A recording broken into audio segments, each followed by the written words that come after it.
Aloha and welcome to the Galactic Council of Light 2024 Energy Forecast. I'm Taylor Norris, certified quantum soul guidance practitioner and Galactic Astrology soul reader. And today I am honored and thankful and grateful and blessed to be joined by fellow certified practitioners, Renee. Hello, Renee. Ulrika. Josh, Louise, Tina, Joyce, and our amazing teacher, Julia. Thank you all so much for being here and sharing your wisdom about the exciting energies of 2024. And thank you to all of you who are listening and watching and resonating. We appreciate your presence, your receptivity, and your openness. The intention of this video is to provide you with valuable healing, empowerment, guidance, and inspiration to our community and soul family of galactically curious, awakening souls. I have been guided to initiate this collaboration at the persistent nudging of my guides, those who call themselves the Galactic Council of Light. And they have informed me of the human component of this council, which includes all of us here gathered together live, as well as those of you listening, watching, and resonating. I waited and I waited to call together this council and asked my guides to give me one final sign that I should go for it. I live in Hawaii, and so I was driving down to the coast for my daily walk, and I was greeted by this enormous, beautiful, clear rainbow. And this rainbow did not come and go. It stayed there, and it morphed and it changed, but it stayed there for over an hour on my walk. And I knew in my heart and every fiber of my being that this was the sign, and to initiate this gathering and that this rainbow frequency and energy is core to what will be transmitted today. I was reinformed this morning that an energy transmission will also be part of this video, bringing in unity, wholeness, balance, thriving, prosperity, and many higher frequencies that we're very hungry for and ready for at this time. So I'll take a moment now and invite us to go ahead and close our eyes and take some deep breaths together as we close our circle, creating a sacred space, inviting in the highest possible expression of this video, of this gathering, this circle of the Galactic Council of Light, that we may be clear channels open to receiving divine guidance, enlightened wisdom for the highest and greatest benefit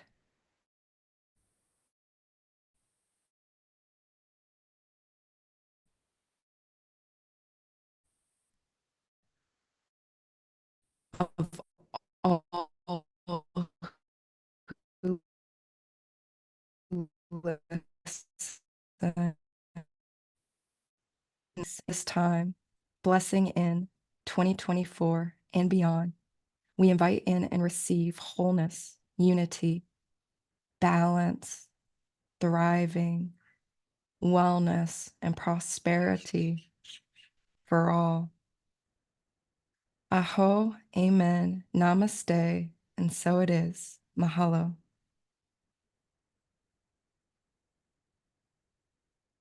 All right. And so now we will begin the wisdom sharing. Renee, please take it away. Okay, hello everybody. And Taylor, thank you for this idea and opening this up. And you just changed my talk, and so that's awesome. And I'm going to show some slides with you right now that I just put together.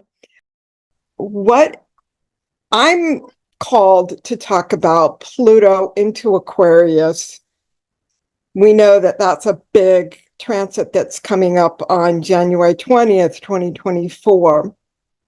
And Pluto is going to be, has been and will continue to be on my ascendant, which is 0 degrees Aquarius. And so the stars I'm going to be talking about that are part of this conjunction with Pluto in Aquarius are stars that I have in my chart on my ascendant. So um, I'm just offering this little brief presentation here, but I'll be doing larger, more presentations throughout January specifically and throughout the year to help people adjust to, okay, what is this new transformational energy with Pluto in Aquarius? So actually, Pluto will already be conjunct the two stars, Alberio and Altar, when he enters Aquarius.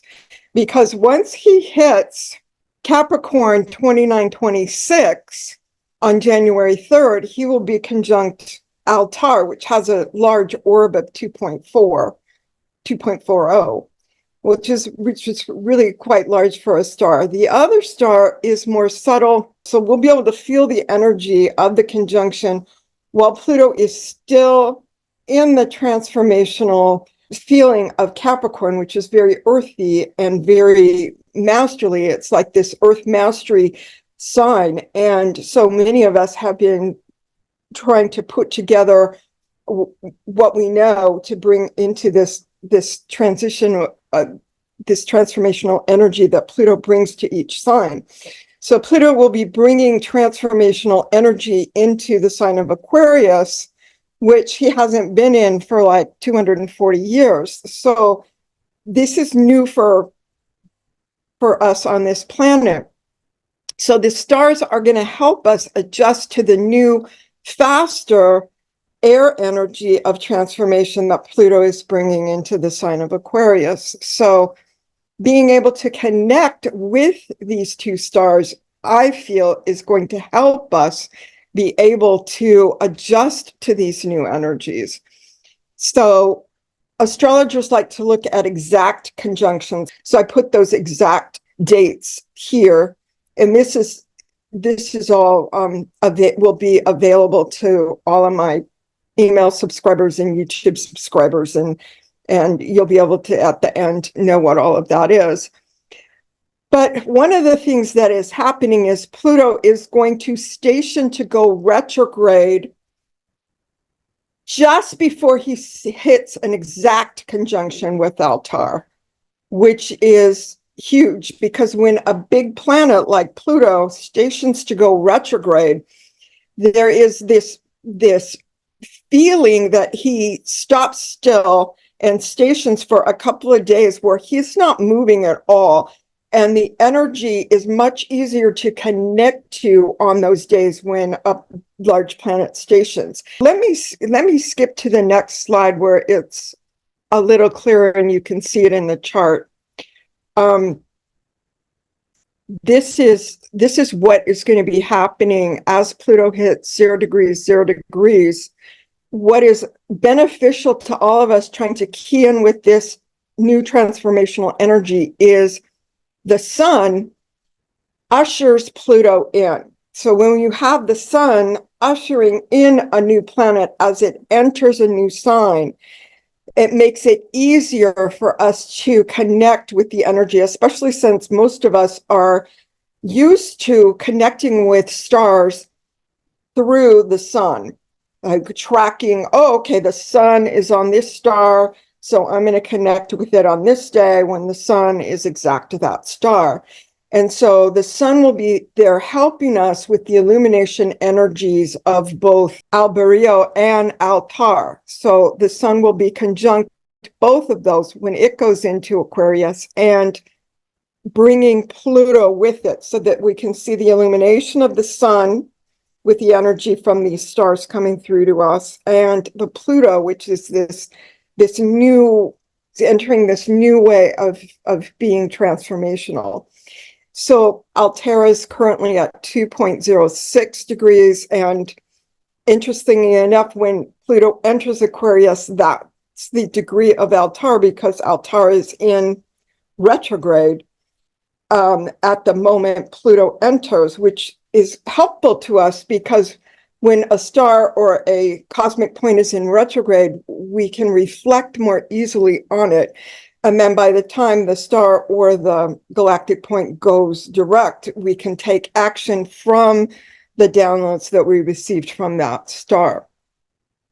So another interesting thing is that Venus is conjunct the galactic center at the moment that Pluto enters Aquarius, which is very helpful if we have a connection to the galactic center. That helps us connect to this energy. Venus, being right on it, can help us bring in the divine feminine aspect. Haumea is the higher octave of Neptune, which is the higher octave of Venus, and it is going to be on the Shapley attractor. This Haumea is a trans-Neptunian planet. It's beyond Neptune. It stays in signs for a long time. So Haumea has been here on Shapley for quite a while, and it's going to continue to be affected by this energy. This beautiful, this cosmic point of energy that is like a gravitational pull and an attraction. Also, some more divine feminine energy as Pluto enters Aquarius is that Saturn and this trans-Neptunian planet Gonggong are both going to be on the star Fomalhaut, and Fomalhaut energies is related to Archangel Gabriel, which in the stories in Christianity, the great mother energy is Mother Mary and Archangel Gabriel coming to tell Mary the news that she's going to be giving birth to a special child that can bring in the Christ light for all of us to use. So Saturn is conjunct this star, and Gonggong, which is this empathic wizard energy, is also in the mix. He's been on Fomalhaut for the last few months, and it's going to continue very few more months. So all of these energies are set up to help us in this transition between these energies. This is what this star looks like too. It's a golden star with a twin star, this little blue star. And so when we have twin stars working together, there's a different energy than when you're just working with one star. These stars are in relationship, working together. And it is in the constellation of Cygnus, which is the swan, and this star Alberio is on the beak.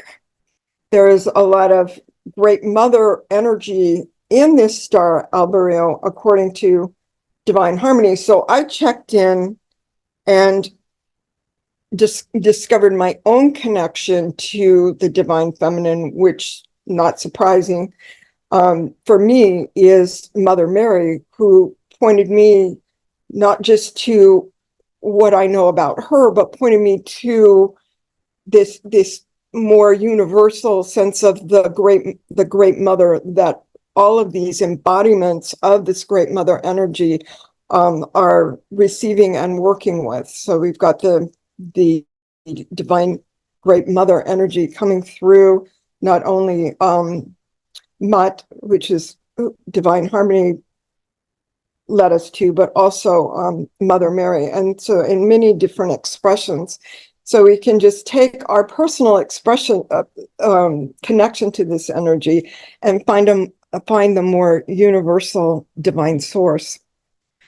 So Albeiro is a very gentle star, and it can help us as we're adjusting, as Pluto, learns how to be in a new sign.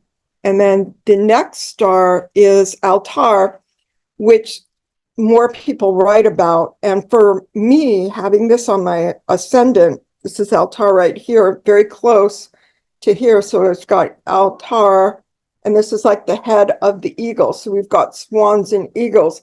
So what this is telling me is that we're all ready to soar. And all of these stars, when we connect, if we connect to Altar, we can connect and move from star to star in a constellation pattern through the rainbow. And since Taylor brought up the whole rainbow idea, it's like there's this whole energy of the rainbow moving us from star to star in a constellation. So that can help us get a larger embodiment and feel of what this star is inviting us into. And for me, the way that this star works for me is that when I connect to it, I connect to it in my left hip. I connect to it in my calf too. That has helped me in my life, and it helps me step forward into the unknown with courage. So this star can help us as Pluto is teaching us a new way of transformation. This star can help us bring courage and to be able to speak what is unknown, because what we're going to be stepping into is the unknown types of energies from Pluto. We're just finishing up our work now at the end of the work that we were doing in Capricorn, which is go of, and we are stepping into the ability, we're stepping out of our Capricorn cage that we've been dismantling, and the courage to come into the new, but come in with steps of gentleness, with these two stars as our helpers as we move through and help others through, because we're all leaders here, and we're stepping through, and we can find these energies that are going to be helpful to everybody as we all move through this coming year of 2024. So thank you, everyone. I will go ahead and stop sharing now. Thank you. Thank you so much, Renee. Ulrika, please share. Hello, everyone. I'm going to share 3 slides. So I would like to continue the important points that Renee brought up with some focus around 3 different dates in 2024 and some really important conjunctions and constellation fixed stars that are highlighted at that time. And this first slide is really highlighting 2 areas of the chart of February 13th. And the reason I'm bringing this up is that we have an interaction here over the course of the first 5 months between the North Node, Mars, and Chiron. And I just have these 3 slides will take you through a little story or continuum between these 3 very important points in our charts, but also highlight the fixed stars that are associated because they're repetitive. And that always means something when repetitive areas of the charts are highlighted. So in this first point here, I want to make is, of course, as Renee mentioned, Pluto is going to go into Aquarius in January. And this first point around February 13th is when Mars is conjunct Pluto. Because Mars is often coming in and highlighting something that is either some sort of action is taken. It's personal planets for many. It's going to also activate their charts in different ways. So as Renee said, Pluto at the time is conjunct Aquila Altair, but also Lyra Aladfar. And this combination, they're very close in proximity to each other in the sky, but it definitely highlights this part of our energy that is really associated with liberation from injustice. So Mars coming in here, highlighting this, is going to activate us in terms of, okay, what do I need to release here in this new environment, Pluto in Aquarius?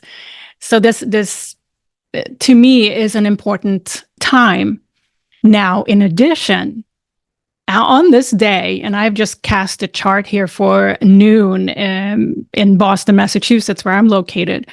But as it so happens, there is another point that is activated very significantly here, and that's the North Node. The true position of the North Node is exactly conjunct Chiron on this day. And as I casted this chart, the moon is there as well. So this combination of energies, and I want to highlight the fixed star Alperatz and also Tau Ceti, Cetus Tau Ceti in this construct here at 16 degrees of Aries, because Tau Ceti is going to come back as a story over the course of this year. And Tau Ceti is associated with energy around diplomacy. Sometimes it's actually more of a highlighting energy. I feel like a spotlight is coming on us at this time from the fixed star Tau Ceti. So it will highlight some sort of diplomacy or some due diligence here. And in combination with Chiron, it's likely with our wounds in some shape or form that we either need to heal or turn into a gift, right? And teach others about it. So here we have also a sense of freedom in this area at 16 degrees of Aries. And also that we enjoy those gifts that we have now either healed through our Chiron journey or we're ready to share. So I think the interpretation of these two energies on this day can be, mark your calendars for February 13th. Now, there's a continuum of energy here. So I want to take us to the next chart, which is the solar eclipse on April 8th. And there's a link here, as you will find. Now, if you paid attention to Mars in the previous chart, Mars is now on this solar eclipse conjunct Saturn, or in the vicinity of Saturn in Pisces there. So there has been a journey between Mars traveling from Pluto up to Saturn. But also on the solar eclipse, we have a conjunction between the solar eclipse here at 19 degrees of Aries with Chiron. So what does this mean? And Tau Ceti is again highlighted at the solar eclipse. Very interesting, right? So we are continuing this, due diligence, if you will, or this need for making something right or balancing an energy here. And the solar eclipse is going to be super important for that. Now, I also am very fond of finding patterns, and we do have a kite in this chart highlighting the supergalactic center. And if you see here, Venus position at 27 degrees of Aries is very much opposite within the wide orb we work with, is in opposition to the supergalactic center. We also have this minor grand trine building from the Pleiades with Sedna at 0 degrees of Gemini. And also, of course, Pluto is engaged here. So what does this mean? This kite at the solar eclipse is an energy of infusion of feminine, divine feminine energy. And Mars here talking to Saturn, squaring Orion Betelgeuse. There is a conversation of what needs to take place here, because Tau Ceti is highlighted again. It is that, how can we be more supportive? How can we be more in doing our own due diligence, stepping into our talents and gifts at this time? And the solar eclipse is going to shine a very bright light with guidance from Pleiades and Sedna there. But also Pluto pointing at the supergalactic center. So Tau Ceti is clearly in the focus here. And then we take another step. And we can go on, but these are the three highlights that I pulled out from 2024. Now, again, pay attention to Mars here in this chart. This is from May 19th. And Mars's journey has continued, right? And this, on this date, Mars is conjunct the North Node. And we have more going on here, but that is really also a an activation of our future direction. Now, Andromeda Alperatus is highlighted at that time. And Alperatus, again, associated with freedom, liberation, really enjoying our gifts and talents. So this time of the year may be some sort of download. It's, now I know my new direction for the year. It's taken a couple of months, but the North Node conjunct Mars here is definitely an activation of some sort. We have more to come. I'm just highlighting also the Sun conjunct Jupiter here around this date, but also Venus conjunct Uranus. There's a bigger story to those conjunctions that I'm not going to go into here in this video. But the fact that we are having these very important alignments highlighting Andromeda Alperatus in this chart, and also around, the late degrees of Taurus here, going in and activating the Pleiades constellation or star cluster, along with that Sedna position that we've had there for a long, long time. It's going to be an infusion again of awakening ascension energy. That's how I interpret these 3 points. And I want to just stop there because the story continues, and we have a very important point in April as well that I know that I think it's Josh next that's going to talk about that. So yeah, enjoy these journeys with us, and I'm so happy you're here. Thank you. Thank you, Ulrika. Josh, go ahead. Yeah, it's great to be here. So yes, very, very exciting. Some astrologers are calling this a kind of astrological highlight of the year. So on the 21st of April, 1:27 a.m. Pacific Standard Time, we have a conjunction at 21 degrees between Jupiter and Uranus in the sign of Taurus.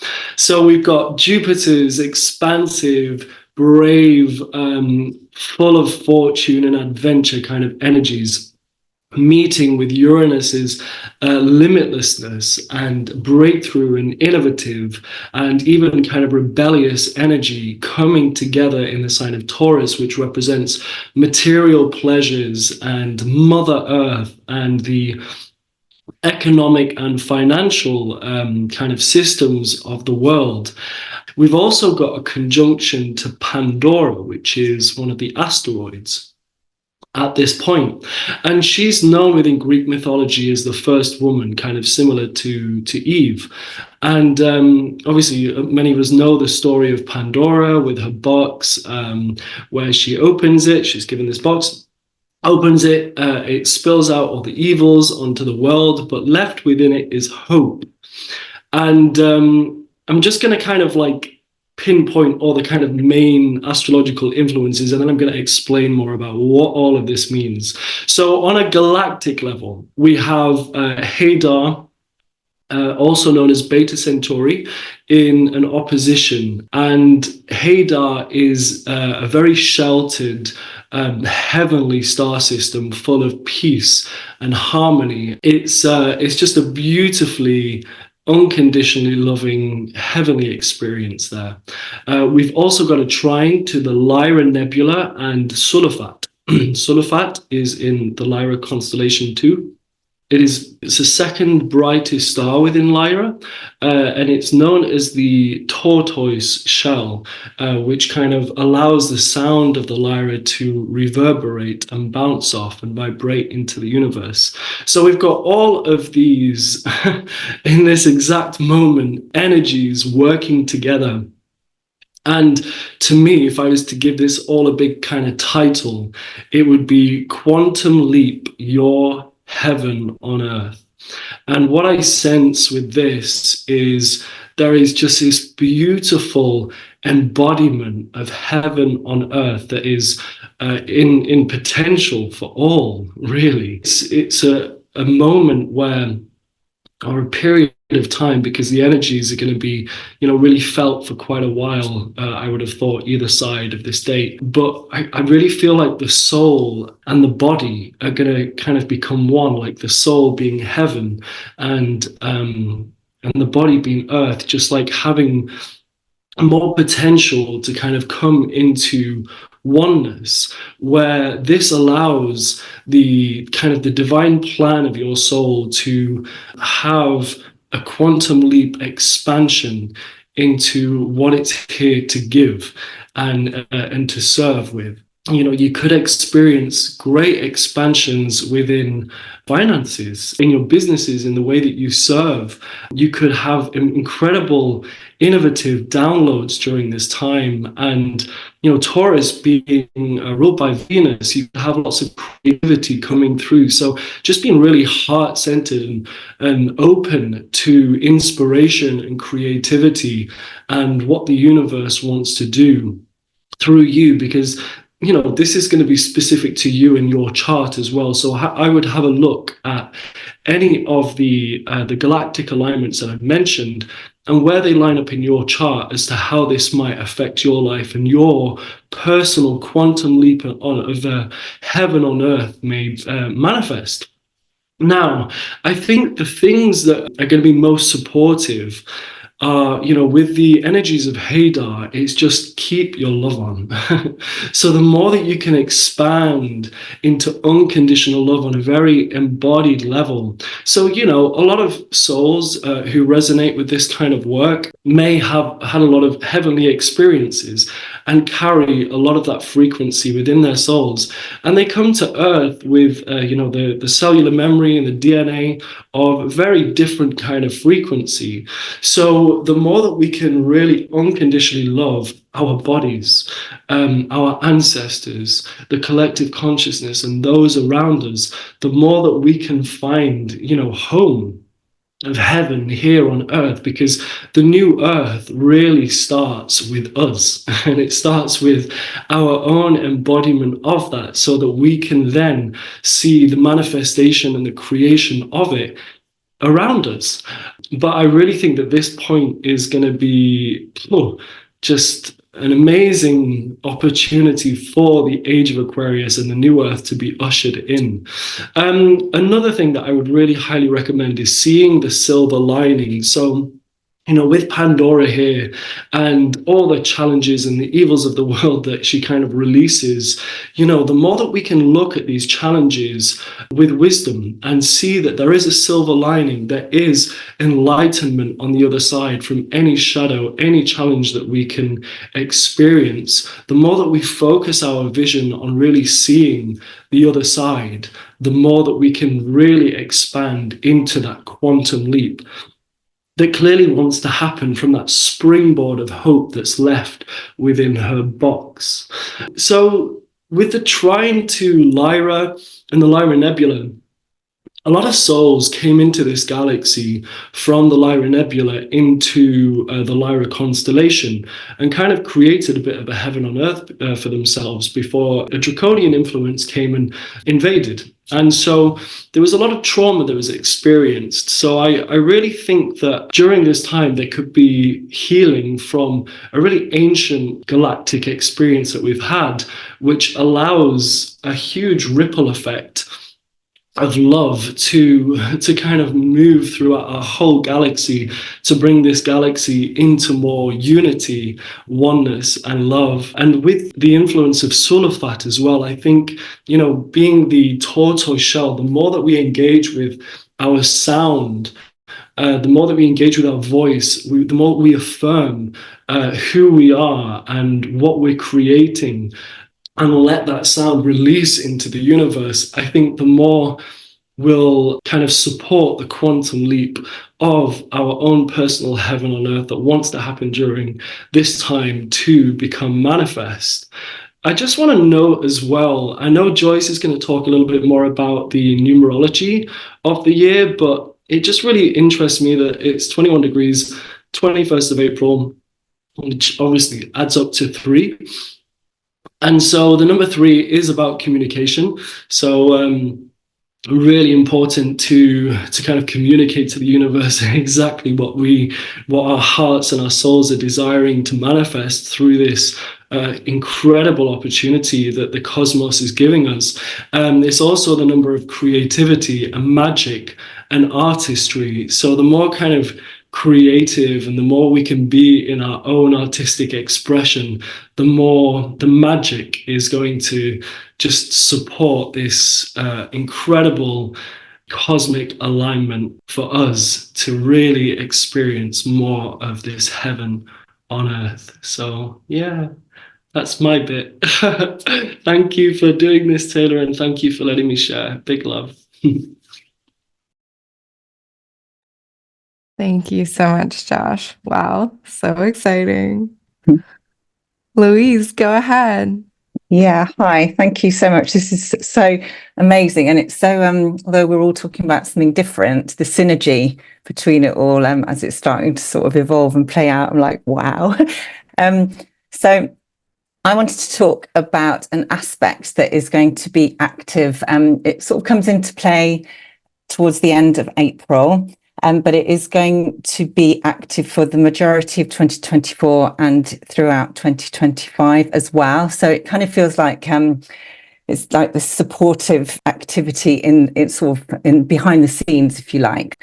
What it is what we're calling a galactic grand air trine. And I just want to shout out to Molly McCord, because I do her annual astrology courses online, and this is something that she sort of drew attention to in the 2024 course.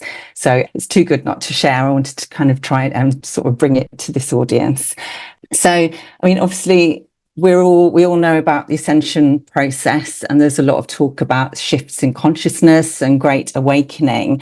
And I feel that this grand air trine is really instrumental in supporting that process. Because for when you have a grand air trine, it means that there are 3 planets or points all lying within the same element. So we are going to have Pluto, which Renee already spoke about, moving into Aquarius, and Pluto is going to be between 0 and 2 degrees of Aquarius throughout the year, apart from a sort of a short return back into Capricorn. But we also have Sedna, who is moving into Gemini at the end of April, 27th of April, I believe. And the third point in this trine is the supergalactic center at 2 degrees of Libra. So because Pluto is going back and forward, it's going to be stay in this trine. Sedna doesn't move from 0, Gemini in 2024, and obviously the supergalactic center is a fixed point. And when we have a trine in air, the themes that are stepping forward are very much about information. It's a very mental energy, but it also is very much about supporting our understanding and having new information coming through that sort of enhances our understanding. Air is also, for me, all about energy and frequency and consciousness. And with the trine being activated, there's a beautiful flow between these 3 points. And also, it feels that once the kind of momentum gets going, because of the trine, there's this continuous flow. It's going to be quite hard to stop. So whereas in the past, we've been working with other elements, when it gets to air, you can't really contain air or control it or curtail it. So, you know, it's because it is everywhere. So it does feel, I know a lot of us are waiting for sort of information to start flowing and disclosure, but I kind of really feel with this particular aspect that once things start going, it's going to be like we have liftoff. So just to pick apart these 3 planets and points very briefly, it's very rare for outer planets to change signs because they have such long and slow transit. So the fact that we've got Pluto and Sedna both moving into air, you know, within a short space of time it's a big deal. All 3 planets and points are way out. So this is taking the energy way beyond our kind of day-to-day human experience, our reality, our understanding of, you know, of humanity. And so taking us into a completely different experience and frame of reference. Now, with Pluto in Aquarius, and what we're looking at is Pluto is always about transformation and evolution. So Pluto wants us to evolve, and in Aquarius, this is very much a humanity theme. It's about science, it's about technology, it's taking us out to the galactics, which is great news for us and what we do. But I also feel with the Aquarius energy, whereas in the past things might have happened that have been very compartmentalized, and we're now moving into a time where what happens affects us all, so it's a whole world experience rather than just, something's happening in that part of the world. Oh yeah, we know about it, but we don't need to get involved. I think this is going to bring constant experiences where, yeah, you can't turn a blind eye because it's affecting us all. This is about progress, and there's a real sense of rebirth, renewal, and deconstructing what we knew, what we believed, so that we can move forward. And then when we go around to the next corner, we've got Sedna, very, very slow transit. So she has been in Taurus since 1965, I believe. And Sedna really is about what is hidden within our deep subconscious, what is frozen in there. And that can be information that we're holding within our cellular framework, information that has been hidden from us, concealed, blocked off.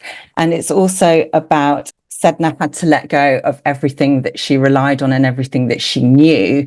She was tossed into the ocean, and she regenerated because she had to adapt to this new environment. So it's about what happens when we are freed from dominance, from control, from the patriarchal system that we've been living under, and how we adapt. And with the Gemini influences, it's all about information. It's about our mind, our mental understanding, and our framework and our reference.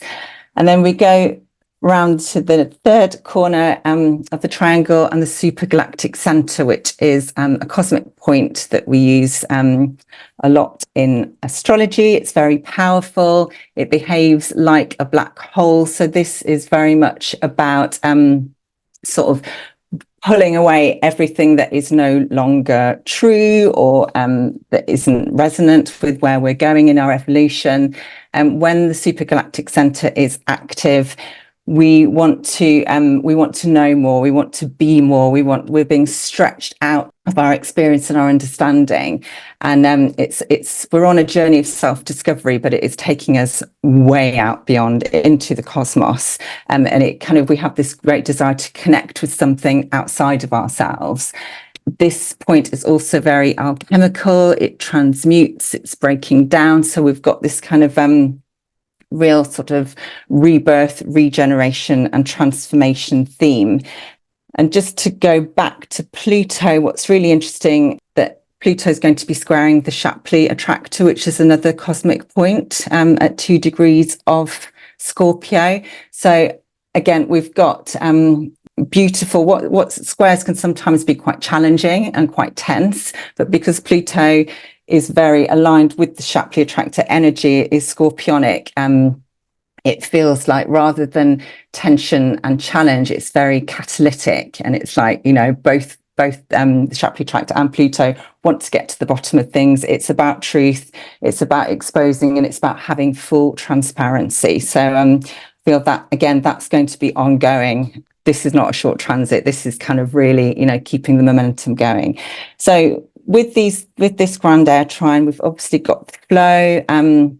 It's all about consciousness, and it's really fascinating to me that all 3 points are very much about rebirth, about regeneration. It's about a new understanding, and what we can expect to see is, or receive, is information about our evolution, about our history, about what is out there, sort of beyond our solar system, how we fit into the bigger picture. There's likely to be lots of starseed awakenings, even more so than there have been till now. I mean, we talk a lot about DNA upgrades and activations. Again, that's part of it. This increase in consciousness, the raising of vibration, and really ultimately about the truth that we need to know about and learn about to kind of help us transform and evolve. So this is about soul growth as well. So very exciting times. So thank you so much.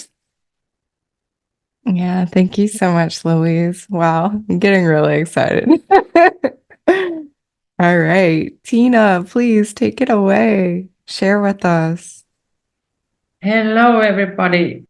So I wanted to talk about Venus 8-year cycle and cosmic points and how that is going to look like in 2024 and forward. And the moon's trining and sextiling in June 24 to the star point with Andromeda and Corvus conjuncting the nodes. So let us go briefly through the Venus cycle. Here I'm using as source the work of Ariel Gutman, who has provided in her books and videos about Venus star points. And the Venus is, of course, the planet of love and beauty and relationships and values. And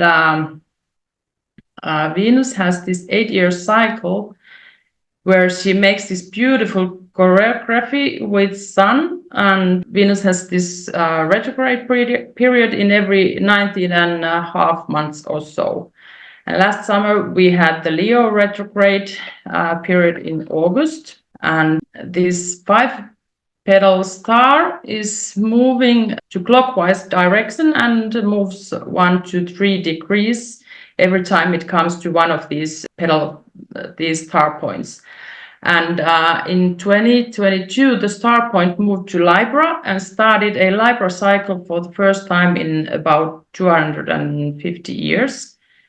And Venus has started in the sign that she rules, so therefore this makes these Venusian themes even more stronger now. And the Libra cycle shall be questioning our relationships in repeating questions. And this is astrologically one of the reasons there are so much of this reorganizing of our relations in many ways, just not the relations between humans, but relations also between companies, organizations, nations, and of course, star nations too. And now Venus is heading to this point where it is furthest from the Earth and shall be invisible because it shall be behind the Sun. After the superior conjunction, Venus and Sun goes to same direction, and Venus shall be visible again in the sky.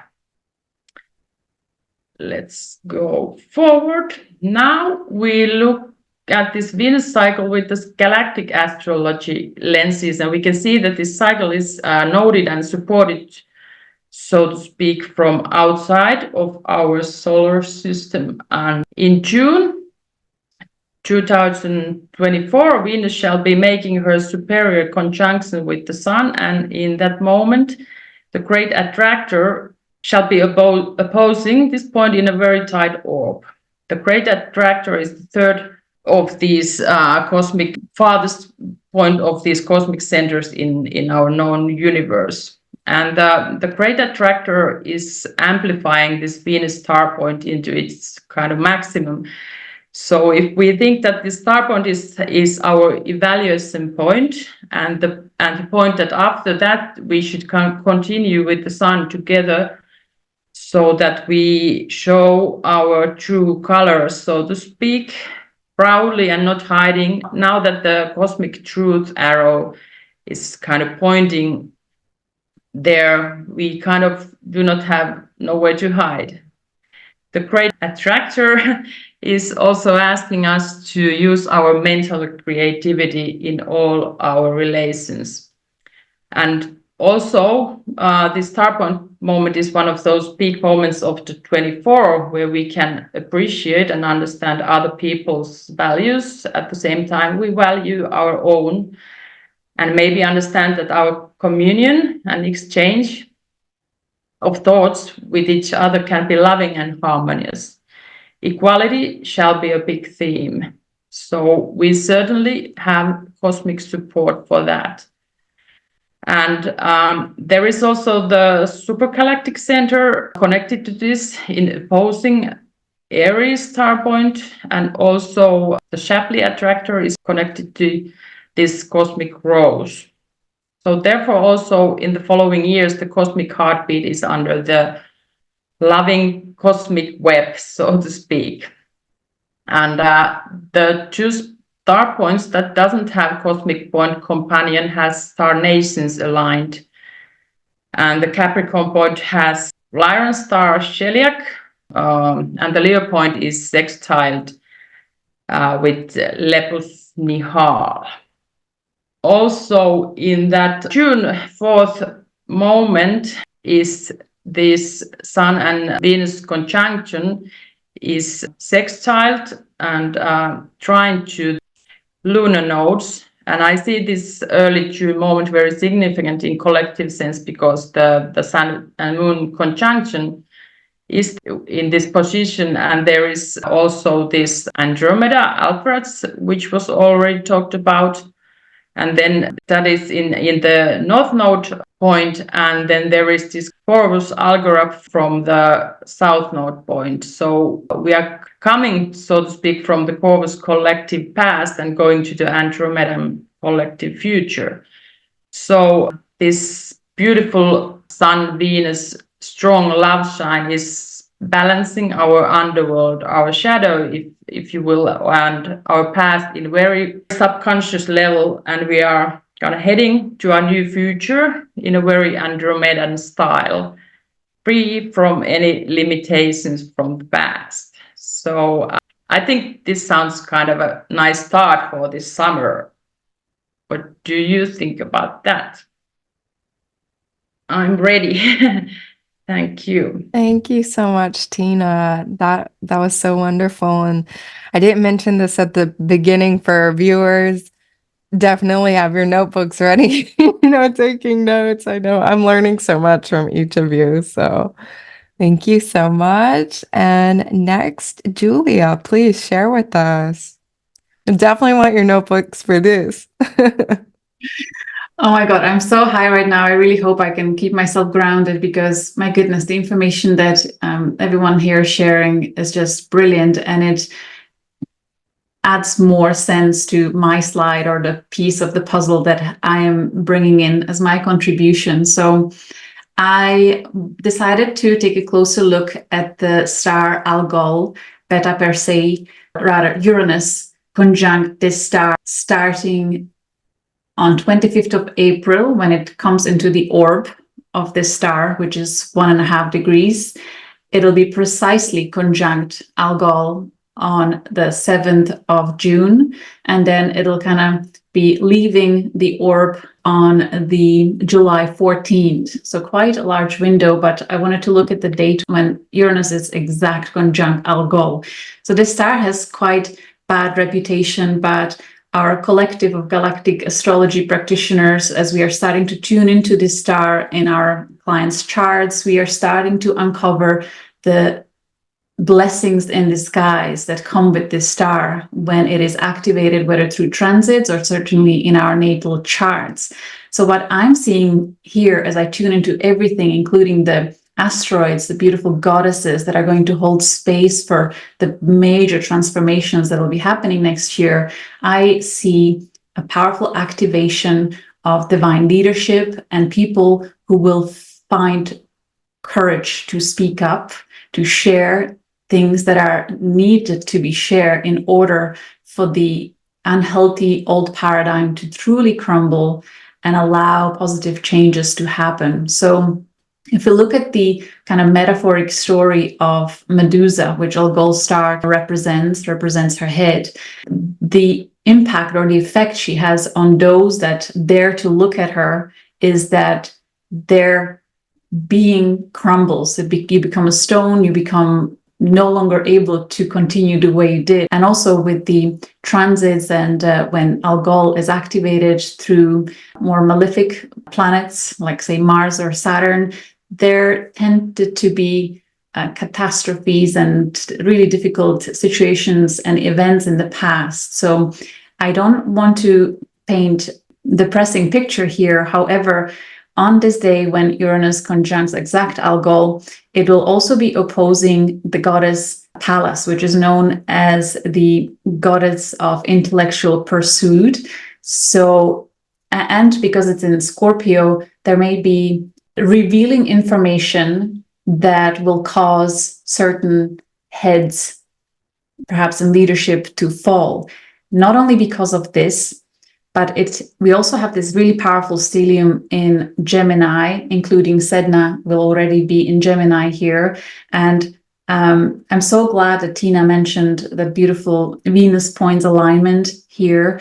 We have Sun and Venus conjunct star Rigel in Orion constellation. And if we look at some of the history of star nations connected to Rigel and soul records of so many people that whether I regress through hypnosis or other QHHT practitioners, there are a lot of stories connected to Orion, to the movement known as the Black League, where there were so many souls passionately fighting for justice and for liberation of collectives that were suppressed through vicious manipulation by service to self forces, people or other nations that didn't have a planetary and collective best interests at heart. So we also have Mercury here conjunct Aldebaran, the frequency of Archangel Michael coming here strongly, and a few other powerful alignments that I'll mention briefly that I feel really are talking about a lot of information coming through, a lot of whistleblowers continuing to come up, and justice being served for anyone or any organization that acted out of integrity previously. So we have this interesting grand trine between Saturn, Pallas, and Vesta. Luis talked about grand trine that was in air signs, very mental kind of energy, but this trine between these three is water trine. So a lot of emotional energy moving through. So we have Saturn in Pisces, Pallas, which, as I mentioned before, is actually opposing Algol directly, Pallas in Scorpio. And then we have Vesta here in Cancer, goddess of family, tradition, and kind of almost like it can turn out to be stubborn. So what I'm getting here is that perhaps the portion of humanity that feels very conservative and traditional and have certain ideas about maybe idealizing Pisces and Neptune, also idealizing the old structures for what they hope they were, they may experience a lot of wake-up calls, because this goddess Pallas, when she's in Scorpio, and certainly triggered by Uranus here with Algol, she tend to bring shocking news and events to make sure that higher perspective is reached, that change and transformation is happening. So I thought that's quite interesting. And another thing here, Astrea, goddess of justice, will be sextiling the south node and trining the north node. So in her shadow side, with certain aspects, Astrea can create obsessive ideas about things that we feel are entitled to. So I feel that energy again plays into this water grand trine, where there will be still many people that want to hold on to the old traditions and feeling like they are in the right. However, I feel there will be a huge amount of star seeds that are strongly connected to the Orion history, the frequency of Archangel Michael here, and also we have Ceres here, goddess that wants to bring nurturing and caring energy. And because she's in Capricorn here, she will make sure that those starseeds that are awakening will be very kind of considerate to the traditional way of thinking and kind of holding space, allowing for that kind of turbulent, difficult, emotional experiences for those whose worldviews will be crumbling. We'll have a lot of leadership that will be compassionate and nurturing and kind, patiently observing and holding space for transformation to occur. So these were my few cents. Oh, by the way, so this Uranus actually will be retrograding in the second half of next year. So it will actually return to this degree in April 2025. And then we have Astrea here, goddess of justice. She'll be moving until the end of this year. She'll move through signs that are connected also to justice, balance, harmony, revealing secrets, higher court orders. There's a lot of work or kind of projects and paperwork being submitted to high courts for organizations and leadership, whether through pharmaceutical companies, whether through banking and other situations, that, there are growing groups of people that are stepping up to make sure that justice is served when people were acting out of integrity. We have Mars here, conjunct Andromeda Galaxy, and Alpha Andromeda here, North Node, as Tina mentioned, conjunct Andromeda. So I feel that frequency also will be very strongly coming in to liberate us from things that were hidden, that were suppressing us. I feel very excited about the energies that are coming through.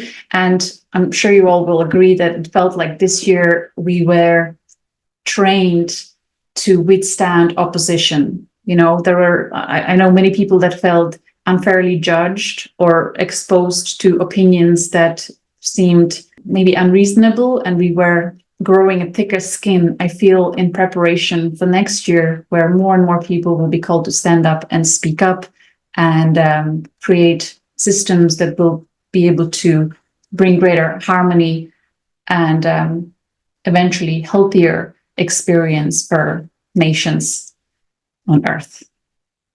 Thank you for creating this space, and much love, strength, and peace to you all.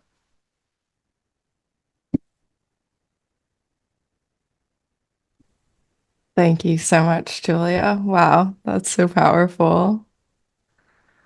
Joyce, please tell us about the numerology of Yes. 2024.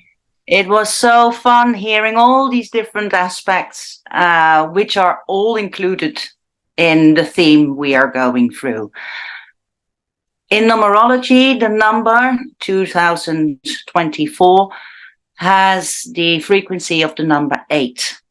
And when I cut the number 8 in two, I've got 2 circles. Like this, or like this, where you want to see it.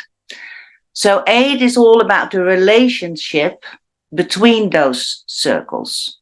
So it functions like a mirror.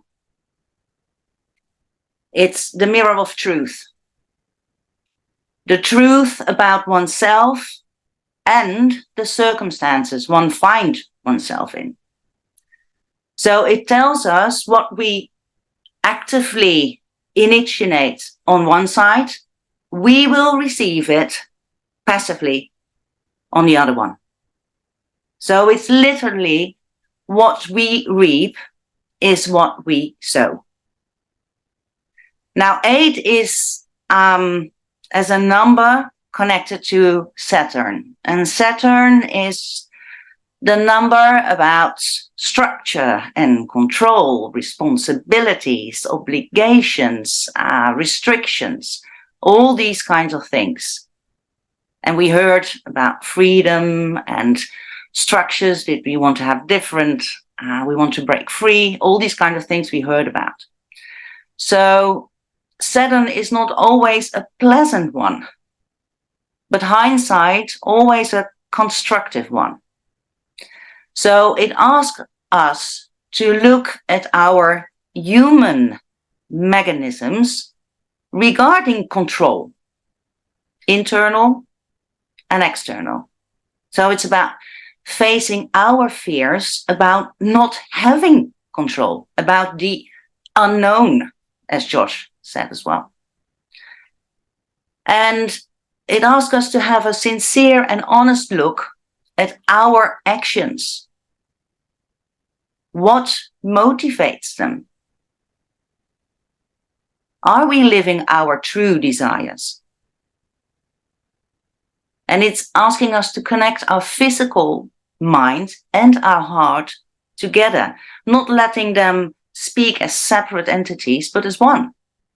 It's the same as a battery. We have a plus side and a minus side, and both need to be connected in order for the battery to work as a desired tool, being the human body in this case. And this exercise takes great courage. It asks us to be our own leader about leadership, not to give the responsibility away, but taking responsibility for one's own creation. So it's like the card number 8 in the tarot, strength. Do you know this card?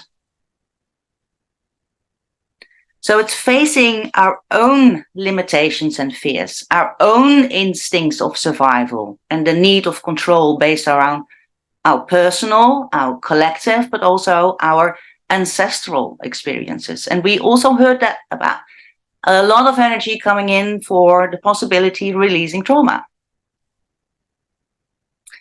So only by recognizing those subconscious memories, because that is what we do, they are memories, they're built in, and we live them every day. By looking them in the eye, by actually looking the lion in the eye, we bring them forward in the internal now. And then one can see how and in what way one's own instincts of survival is influencing their experience of life. But it is eternal, because if we have the 8 sideways, we've got the infinity. So it's about staying in that middle point. Being the observer is also Aquila. Yeah, flying above it. Just to see, do we in this moment, we have a choice. Because you can't, it's impossible to be physically in yesterday, and it's also impossible to be physically in tomorrow. We are only physically now. So now is the perfect moment to make a different choice. Because what I put out is what I get back. So these mirrors of reflection, that's what the 8 is talking about. And then we also have the other side of the 8, or maybe the next level side. It's the star, the number 17, because 17 adds up as 8. So this is what we talked about as well, the stars. And 8 asked us to stand between the mirrors, to see in the reflections the truth about ourselves. And here at the star, we are asked to realize that mirrors also have a back, not only a front side, but also a back side. So in order to have a complete view, we need to rise above the mirrors. And the star is actually the stage between the square of the material, physical realm, and the circle, the spiritual realm. And the star sees of seeing this bigger picture, the higher structure, and the way we are part of it. And stars are about wishes, hopes, guidance, and even in a way they can be seen as other lives and experiences. But when we take 17 apart, it also gives certain kind of information. Because 17 is 1 and 7. And these 8 pointed stars, all the stars here are 8 pointed. We also have them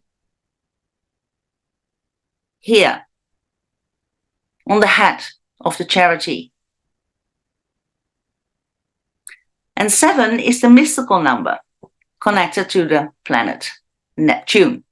And it refers to the collective consciousness, to unity, to spirituality, and simultaneously it also refers to everything that is fake. In Dutch we call it Neptune.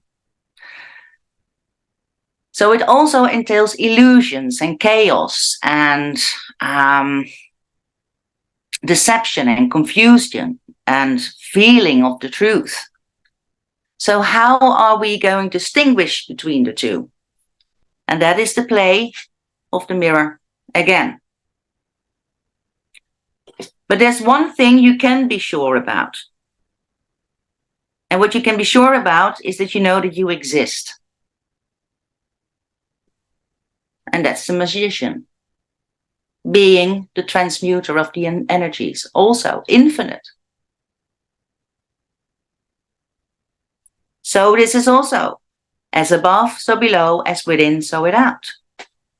So this stage of the 8 refers to the realization of body, mind, and soul as a unity on a personal level, experiencing the totality in unity with the cosmos, connecting to our true essences, the infinite one, and realizing that the one is the all and simultaneously all are the one. So in review of all of this, compassion, the word compassion comes to mind. Compassion with oneself. Leave the judgments out. We are so harsh in judging ourselves. Open your heart. Be honest with yourself. Be sincere in your words. Yes, insignis was also in the beak of the swan. What you speak out is what I get back. And of course, apply the same to any other expression of life, which is there for you as an expression in your creation, functioning as a mirror. As in the musical scale, lyra, which also starts with do, re, mi, fa, sol, la, ti, do, it ends with do as well. So it all starts with you and ends with you. So that's my 10 cents. Thank you so much, Joyce, for that very unifying wisdom download perspective.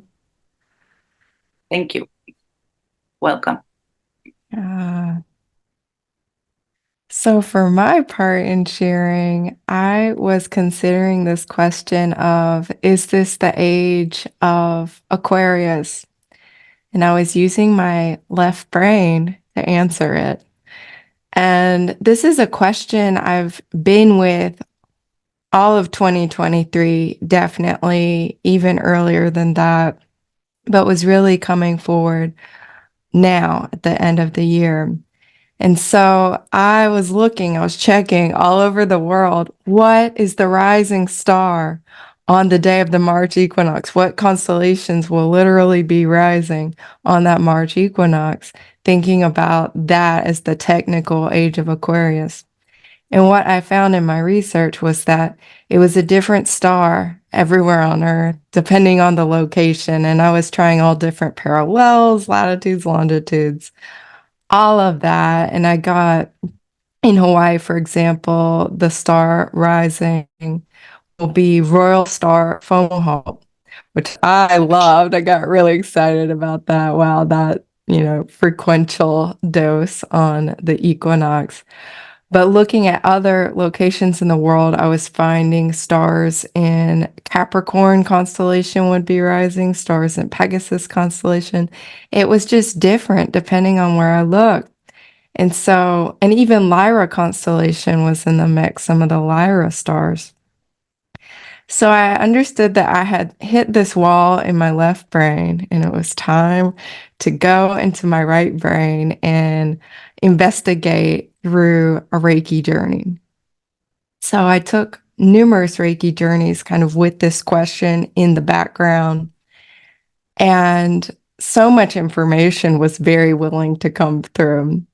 And so I will share about a particular Reiki journey I took to the 11th and 12th heavens of consciousness. And in this journey, Isis was present. She had been coming in all of December. Maybe some of you may have been feeling the presence of Isis and like the Sirius star energies. She was really coming in a lot in December 2023. So Isis took me to this beautiful palace in Sirius star system. It's gorgeous, glowing, crystalline diamond white light, and absolutely exquisite. And there was this long, narrow pier jutting out, overlooking the water like a giant cliff, where at the very edge you could see the water was hundreds of feet below, many meters below. And I was, kind of looked back at her like, are we doing this? And I was fully prepared to take that leap of faith. And so I was preparing myself to make my most beautiful swan dive into the waters below, jumping and leaping off the cliff. And so this is what I started doing, like, leaping in the swan formation, which is so funny that the Cygnus, the swan, is coming through with the Pluto entering Aquarius. I didn't even know that. And so I make my swan dive and I don't dive. I don't fall. I don't descend. There's no drop. There's no gravity. I fly and I soar and I know how to fly. And I'm just completely free and liberated and flying. And there are these beautiful treetops too that seem to appear out of nowhere. And I can go and I can have a rest on the tree. And to my utter delight, there are others having a rest on the treetops, and we're talking about it, and we're connecting, and we're there together. And then we're also flying together and resting on the treetops together. And to me, this was just such a beautiful experience to have by going within, that, we really do have this flying, this air support. I mean, it came through in so many of the transmissions here, the Galactic Grand Air Trine, the Jupiter and Uranus coming together, inviting in this heaven on earth energies, all of the birds that are so activated, the constellations of the birds. I mean, even the Libra South Node, and many of the transits that will be occurring next year and into 2025, that we know how to fly, and to really understand that if you are activated, you will fly. There's nothing to be afraid of, that comes along in the future. You know how to fly. Others know how to fly. Groups of others who are flying together, supporting those who are being activated in their ability to fly as well.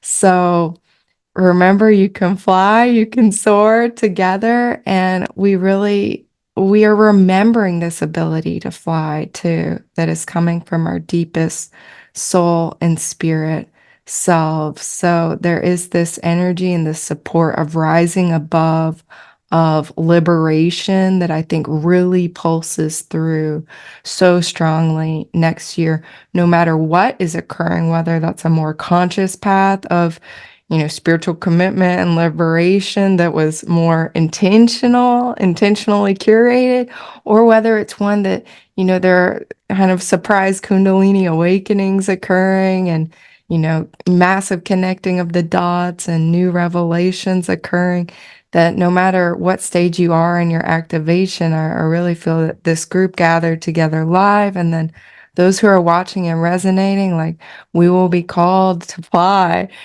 together and to support those who are just awakening to their remembrance that they too know how to fly and can fly. So that's what came through, and that's what I was guided to share in this particular gathering.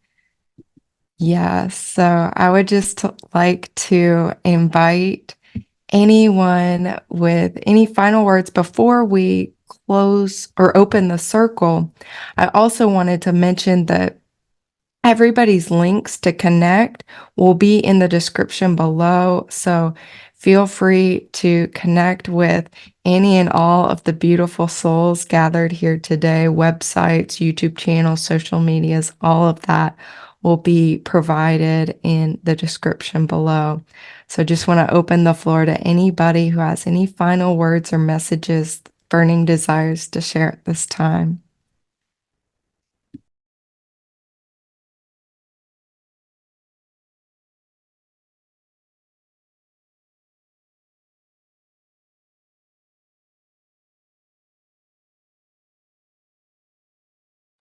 Great. You all have been quiet, just taking that moment together. So beautiful. Well, thank you all for being a part of this Galactic Council of Light.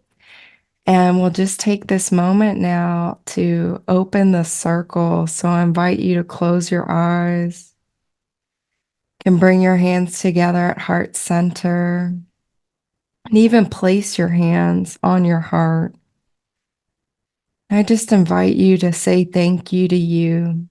Thank you for being here today, being open to your soul growth, your liberation, your healing, your empowerment, being a clear channel for this higher guidance and higher wisdom, the higher frequencies of energies that each of us is created and designed to be able to channel through and flow through. What a beautiful gift each of you are. And so we say thank you to each other for our circle, certainly divinely ordered. So grateful for this soul family of unconditional love and light force energy gathered together across the globe, across the solar system, across the Milky Way galaxy and far, far beyond. We are so very grateful for all of our support in all of its forms. And we welcome in and invite in the highest possible expression and receive the highest possible expression, the healed timeline, the highest, most evolved, most loving, beautiful timeline possible for Earth humans in 2024. Aho, amen, namaste, and so it is. Mahalo.